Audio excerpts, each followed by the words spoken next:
আজকে তোমাদের সাথে একটা ছোট্ট অন্যরকম ব্লগ শেয়ার করছি। তো আমরা 2-3 মাস আগে দীঘায় গিয়েছিলাম।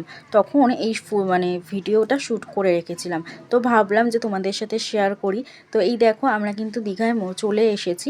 তো গাড়ি করে গেছিলাম, নিজেদের গাড়ি করে আমরা আর কি ফ্যামিলি, তারপর আমার বরের বন্ধুবান্ধবরা মিলে সবাই। তো এই যে এইটা কিন্তু এখন যাচ্ছি হচ্ছে মোহনার দিকে। আর এখন মোটামুটি কিন্তু ওই 5টা 5:30টার মতন বাজে। তো দেখো কত সুন্দর লাগছে দেখতে, মানে মনে হচ্ছে গাড়ির থেকে নেমে যাই। তো যাই হোক, মোহনায় চলে এসেছি। আর মোহনার এই জায়গাটা তো দেখো কত লোকজন, দেখে মনেই হচ্ছে না যে এখন ভোরবেলায়। তো আমরা যেহেতু 5:30 নাগাদ এসেছি, ওই যে আমার শ্বশুর আমার বর সব দাঁড়িয়ে রয়েছে। তো আমরা যেহেতু 5:30 নাগাদ দীঘায় চলে এসেছি, তো অত তাড়াতাড়ি তো চেক ইন টাইম নেই, চেক ইন টাইম 9টা থেকে।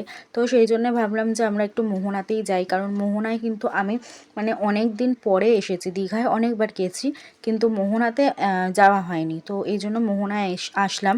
তো মোহনায় কিন্তু এখন অনেক বাজার যেটা সামনে বসে ওটা বন্ধ করে দিয়েছে, অনেক কিছু চেঞ্জ হয়ে গেছে। তো যাই হোক, খুব ভালোই লাগলো। ওই পারটা দেখো, ওই পারটাতেও কিন্তু সুন্দর লাগছে, ব্রিজটার ওই পারে। আর এই দিকটাতে কিন্তু আমরা দাঁড়িয়ে রয়েছি।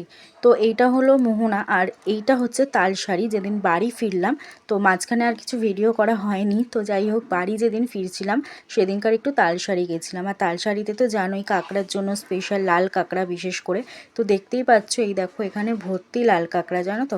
আমি জাস্ট ধরতে যাচ্ছি আর সব ঢুকে যাচ্ছে মাটির তলায়। ওই দেখো দাঁড়গুলোকে বার করে করে যাচ্ছে, আর যেই সামনে যাচ্ছি ঢুকে যাচ্ছে, মানে ধরতে পারবে না এমন।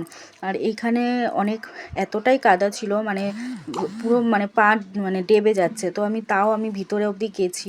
আর এইখানে অনেক মাছ পড়ে রয়েছে, জানো। যখন সমুদ্রের আর কি ঢেউ এসেছে না, ওই সময় মনে হয় এই মাছগুলো মানে সব আটকে গেছে কাদাতে, আর যেতে পারেনি, আর সব মরে গেছে। আর এগুলো হচ্ছে চুনো মাছ। তোমরা অনেকেই চুনো মাছ জানো কেমন হয়। তো সেই চুনো মাছই পড়ে রয়েছে, এত ভর্তি চুনো মাছ পড়ে রয়েছে। আর এই মাছগুলোই আমাদের কলকাতাতে আসে। তো যাই হোক, একটা ছোট্ট অন্যরকম ব্লগ শেয়ার করলাম, কেমন লাগলো অবশ্যই জানিও।